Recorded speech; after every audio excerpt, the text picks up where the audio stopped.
ఎంఎస్టీవీకి స్వాగతం. రెండు తెలుగు రాష్ట్రాల ప్రజలకు నమస్కారాలు.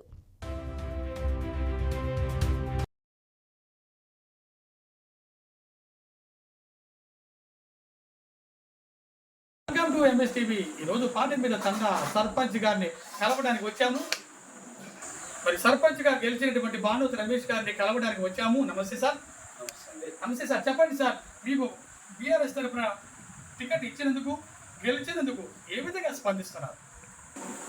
మనం చేసే సోషల్ సర్వీసు కార్యక్రమాలను చూసి మనకు మాజీ ఎమ్మెల్యే గారు శంకర్ నాయక్ గారు, మరియు ఇక్కడ మా మండల పార్టీ అధ్యక్షుడు వెంకటకృష్ణారెడ్డి గారు, మాజీ సర్పంచ్ నరసింహనాయక్ గారు, వారు ముగ్గురు మన మీద నమ్మకంతో టికెట్ ఇవ్వడం జరిగింది. అదేవిధంగా టికెట్ ఇచ్చినందుకు గ్రామ ప్రజలు కూడా నన్ను ఆశీర్వదించినందుకు వారికి కూడా ఈ ఛానల్ ద్వారా వారందరికీ పాదాభివందనాలు తెలియజేస్తూ, మనం గెలవడానికి రీజన్ ఏంటంటే మనము చిన్న కార్యక్రమాలు, సోషల్ కార్యక్రమాలు చేస్తూ ఉండేది గతంలో కూడా. ఇప్పుడు మొన్న ఎలక్షన్లో కూడా గెలిచిన తర్వాత మనం ఏం చేసినామంటే ప్రతి ఇంటి ఆడబిడ్డ పెళ్ళికి కానుకగా 5,016 రూపాయలు కూడా ఇవ్వడం జరుగుతుంది. ఇప్పటిదాకా 3 ఆడపిల్లల పెళ్ళిళ్ళు మన విలేజ్లో జరిగింది. ఓకే సార్, గెలిచిన తర్వాత మీ యొక్క గ్రామానికి ఎటువంటి అభివృద్ధి సంక్షేమ కార్యక్రమాలు చేయబోతున్నారు? మనము గతంలో మన జీపీలో మనకు ఒకటి హాప్టేషన్ విలేజ్ ఉంటుంది.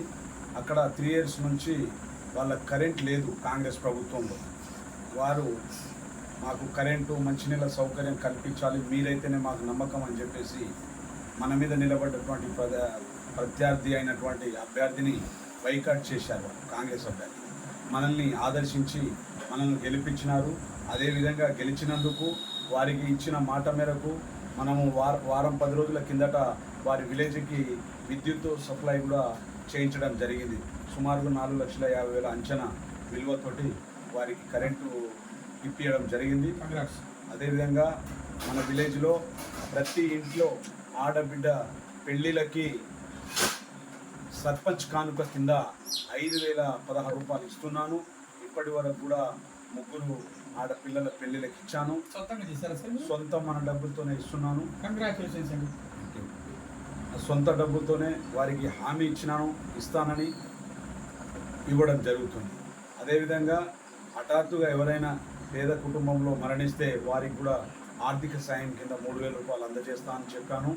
మొన్న మనం గెలిచిన తర్వాత ఒకరు సామాన్య గారు చనిపోతే వారికి కూడా 3,000 రూపాయలు అందజేయడం జరిగింది. Congratulations sir. ఇలా సోషల్ సర్వీస్ కార్యక్రమాలు చేస్తున్నాను. నా విలేజ్ని ఇంకా డెవలప్ చేయాలనే కృషితో, పట్టుదలతో నేనైతే ముందుకు సాగుతున్నాను. ఏ విధంగా మనకు కాకపోతే గవర్నమెంట్ లేదు, అయినా మనం చేస్తున్నాం. ఒక 2 సంవత్సరాలు వెయిట్ చేస్తే మా ప్రభుత్వం వస్తుంది. నేను నా విలేజ్ని మరింత అభివృద్ధి చేసుకుంటా అని చెప్పేసి నాకైతే నమ్మకం ఉంది. ఓకే సార్, మరి ప్రభుత్వం మరి ఈ గ్రామాన్ని అభివృద్ధి పరుస్తామంటున్నారు. ఓకే, మరి మీరు ప్రభుత్వం లేరు కదా, ఏ విధంగా మరి ఫండ్స్ తీసుకొస్తారు, గ్రామాన్ని అభివృద్ధి చేస్తారు? ఇప్పుడు అభివృద్ధి అంటే గవర్నమెంట్ లేకున్నా మాకు శాసనసభ్యులు గారు ఉన్నారు, మంత్రివర్యులు ఉన్నారు. వారిని కూడా మనము అంటే ఇంకా కలవలేదు, కలిసి అభివృద్ధి కార్యక్రమాల కొరకు అడుగుదామని అనుకుంటున్నాము. ఇప్పుడు విలేజ్కి వారు కూడా సాయం చేస్తారు అనే నమ్మకం మనకు ఉంది. ఏదో ఒక రకంగా మనకైతే మన విలేజ్ని అయితే 100% నేను డెవలప్ చేస్తాననేది మాత్రం నాకు నమ్మకం ఉన్నది. నేను గెలిచిన ఈ 4 నెలల్లోనే నేను ఇప్పటికే మంచి కార్యక్రమాలు కూడా చేయడం జరిగింది. సైడ్ రైన్లో నామరూపాలు లేవు, అవి కూడా పునర్నిర్మాణం చేయించాలి. ఇంకోటి ఏంటంటే ముఖ్యమైన విషయం, నా ఊర్లో కుటుంబరహిత గ్రామం కింద చేయాలని చెప్పేసి మొదటి గ్రామ సభలో తీర్మానం చేయించి ఏకగ్రీయంగా ఆ సారా మీద కూడా దాడి చేయించి నా ప్రజలు మంచిగా ఉండాలి ఆరోగ్యంతో అని చెప్పేసి ఆ కార్యక్రమం కూడా చేయడం జరిగింది. తర్వాత ఓకే సార్, మీరు రాజకీయంలోకి రావాలని ఎందుకు అనిపించింది? మీరు సర్పంచ్కి ఎందుకు గెలిచారు? నేను రాజకీయంలో రావాలని ఎందుకు అనిపించిందంటే మనం సమాజంలో తిరుగుతున్నాము. నాకు పర్సనల్గా పోక్లేన్లు అవి ఉన్నాయి, నేను పర్సనల్ నా పనులు నాకు ఉన్నాయి, చేసుకుంటున్నాను. కాకపోతే గ్రామస్తులు నన్ను ఆహ్వానించడం జరిగింది. అంటే ఆపోజిషన్లో ఒక క్యాండిడేట్ నామినేషన్ వేసిన తర్వాత విలేజ్కి మీరైతే కరెక్ట్ అని చెప్పేసి గ్రామ ప్రజలు మహిళలు వాళ్ళందరూ ఆదర్శించి మీరు రావాలి, మీ సేవ మాకు అవసరం ఉంది అని చెప్పి వాళ్ళు ఆహ్వానించడం జరిగింది. అదే భాగంలో మనము నామినేషన్ వేసాము. నాకు అత్యధిక మెజార్టీతోనే నన్ను గెలిపించారు. నేను ఇప్పుడు కూడా చెప్తున్నాను, నాకు పర్సనల్గా నా వ్యాపారాలు అవి ఇవి నాకు ఉన్నాయి బతకడానికి. నేను ఎంతసేపు నా గ్రామానికి సేవ చేయడం కొరకే వచ్చాను. అది చేయడంకు నా లక్ష్యము. ఏదో ఆస్తి కొరకు ఐశ్వర్యం కొరకు సంపాదించడానికి నేను రాలేదు. ఈ మాట నా ప్రజలకు కూడా తెలియజేసుకున్నాను. నేను గతంలో కూడా ఇప్పుడు కూడా తెలియజేస్తున్నాను ఈ మీడియా మిత్రుల ద్వారా.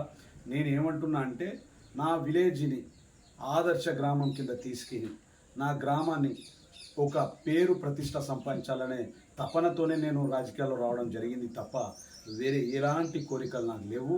ఎందుకంటే నా పిల్లలు కూడా 2 మెడిసిన్ చదువుతున్నారు, అంత మంచి పొజిషన్లోనే ఉన్నాం.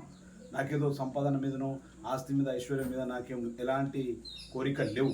నా గ్రామ ప్రజలను నేను 100% వాళ్ళను అభివృద్ధి చేసి మంచి బాటలో నడపాలనే సదుద్దేశంతోనే నేను ఈ రాజకీయాల్లో రావడం జరిగింది. నన్ను ఆహ్వానించారు, నన్ను ఆదరించారు, నన్ను గెలిపించడం కూడా జరిగింది ప్రజలు. ఓకే, మరి బీఆర్ఎస్ ప్రభుత్వం మళ్ళీ తిరిగి 2026లో నెక్స్ట్ ప్రభుత్వం రాబోతుందా? బీఆర్ఎస్ ప్రభుత్వం వస్తుందనే గట్టి నమ్మకం అయితే నాకున్నది. 2029లో 100కి 100 రూపాయలు బీఆర్ఎస్ ప్రభుత్వమే వస్తుందనే నమ్మకము నాకు 100% తెలుసు. ఎందుకు తెలుసు అంటే, ఇప్పుడు విలేజ్లల్లో రైతులకు కావాల్సింది ఎరువులు, విద్యుత్తు, సాగునీటి, ఈ 3 అంశాల మీదనే రైతులకు కావలసినటువంటి మెయిన్ ఈ 3 మీదనే ఇప్పుడున్న ప్రభుత్వం ముండి వైఖరి చూపించి ఎలాంటి రైతును ఇట్లా తొంగలు తొక్కినట్టు రైతు బంధు కావచ్చు, రైతు బీమా కావచ్చు, ఈ స్కీములు కూడా రావటం లేదు. మాకు పాకాల వాగు అనేది ఒకటి ఉంటుంది. కేసీఆర్ గవర్నమెంట్లో శంకర్ నాయక్ ఎమ్మెల్యే గారు ఉన్నప్పుడు 2,60,00,000తో మాకు ఒకటి ఇక్కడ ఇరిగేషన్ డిపార్ట్మెంట్ నుంచి ఒక చెక్ డ్యామ్ నిర్మించితే, మా గత పాలనలో అంటే అది నిర్మాణమైన తర్వాత టీఆర్ఎస్ గవర్నమెంట్ ఉన్నది మనకు 3 సంవత్సరాలన్నర. ఆ 3.5 సంవత్సరాలు మాకు ప్రతి సంవత్సరం 2 పంటలకు సాగునీరు ఒక్క పూట కూడా ఎండకుండా నీళ్ళు అందించడం జరిగింది. అదే ఇప్పుడు ఉన్న కాంగ్రెస్ ప్రభుత్వంలో చాలా వరి పంటలు మొత్తం ఎండిపోయినాయి. గతంలో మీడియాలలో కూడా రావడం జరిగింది. మీ మీడియా మిత్రులకు కూడా తెలుసు, ఈ ప్రభుత్వానికి కూడా తెలుసు. ఎందుకంటే ప్రభుత్వం ఈరోజు చేస్తున్నటువంటి కార్యక్రమాల మీద అంత ఉల్టా ఉంది. ఖచ్చితంగా కాంగ్రెస్ను చిత్తుగా ఓడగొడతారు ప్రజలు. ఆ నమ్మకం అయితే నాకుంది. కేసీఆర్ గారి నాయకత్వంలో మళ్ళీ నేను ఒక 2 సంవత్సరాలు సర్పంచ్గా చేస్తాను. ఆ నమ్మకం అయితే నాకుంది. నా గ్రామంలో 6 గ్యారెంటీలో 1 గ్యారెంటీ కూడా రాలేదండి. ఎందుకనంటే ఆ పెన్షన్, వృద్ధాప్య పెన్షన్ అనేది 2,000 కేసీఆర్ సార్ ఇచ్చినవి వస్తున్నాయి. హ్యాండిక్యాప్ట్ పెన్షన్ అదే కేసీఆర్ సార్ ఇచ్చిన 4,000 వస్తుంది. ఇప్పటి వరకు అయితే ఎలాంటి ఈ 6 గ్యారెంటీలలో లేదు. ఇంకోటి ఏంటంటే ఉచిత బస్సు ఉంది. ఆ ఉచిత బస్సు మా గ్రామానికి లేదు. 2-3 సార్లు నేను డిపో మేనేజర్ గారిని కూడా కలవడం జరిగింది. ఆ ఎమ్మెల్యే గారి దృష్టికి కూడా తీసుకుపోవడం జరిగింది. వారి స్వార్థం కొరకు ఇక్కడ దొరలు ఉంటారు. ఆ దొర ఊరి మట్టుకి మాత్రమే పెనగండు నుంచి గోవిందాపురం పోతుంది. ఆ గోవిందాపురం నుంచి రిటర్న్ మహిబాద్ వెళ్ళిపోతుంది. బస్సు అనేది గూడూరు టు మహబూబాదు ఇదంతా హైవే రోడే, ఒకటే రోడ్డు. ఇలాంటి రోడ్లో బస్సు సౌకర్యం లేదు. వారు మహిళలకు ఇచ్చినటువంటి ఉచిత బస్సు కూడా మా 3-4 విలేజ్లకి ఎలాంటి ఉపయోగం కూడా లేదు. మాకు బస్సు సౌకర్యం లేదు. ఈ మీ మీడియా ద్వారా తక్షణమే తెలియజేస్తున్నాను.